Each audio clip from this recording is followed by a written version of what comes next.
Let's close today by looking at an example of an introductory paragraph. You'll remember when we were looking at the different types of hooks, there was a hook called a vivid image.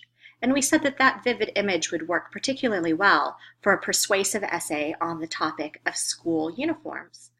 Let's take a peek at an introductory paragraph that fleshes that hook into a whole entire intro. Students march in a single file line, wearing the same khaki shorts and deep blue polo-style shirt, each marked with an emblem of laurel. They are quiet and obedient as they march across campus, their eyes facing forward. Not one student stands out from the crowd. For centuries, school uniforms were a staple of private and religious schools. However, in the 21st century, uniforms are becoming ever more common in public schools. According to the National Center for Education Statistics, 1 in 5 American public schools today require that their pupils wear a uniform. The question remains, do uniforms have a positive effect on the educational environment? Research says no.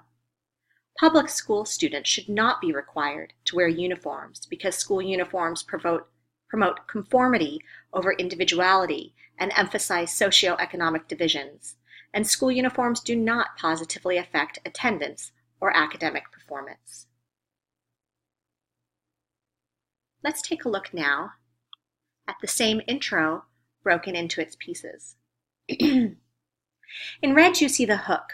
It begins with students march in a single file line, and it closes with not one student stands out from the crowd.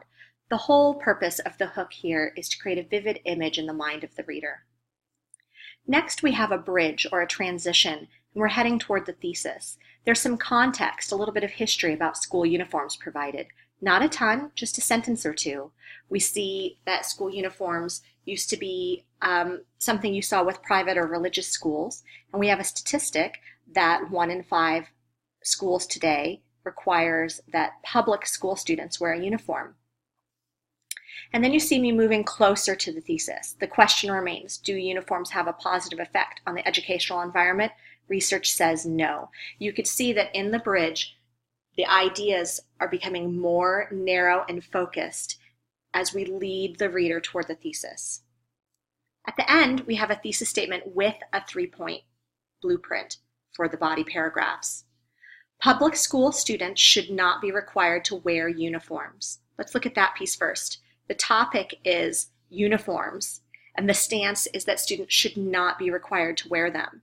You can see that there's another side to this essay. Somebody could very easily find research and write an essay that supports uniforms in public schools.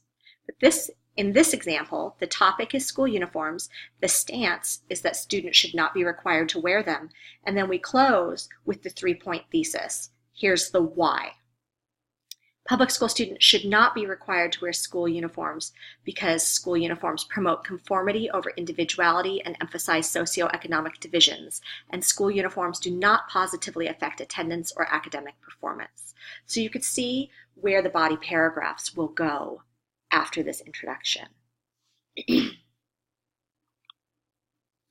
As always, ask your instructor for help if you find yourself stuck when writing an intro paragraph. All of your instructors are here to help you. Get started, use your notes, have a rough draft of an intro, send it to your instructor and ask some questions. Whomever they are, they would be happy to answer and give you some guidance. As always, we'll see you in class.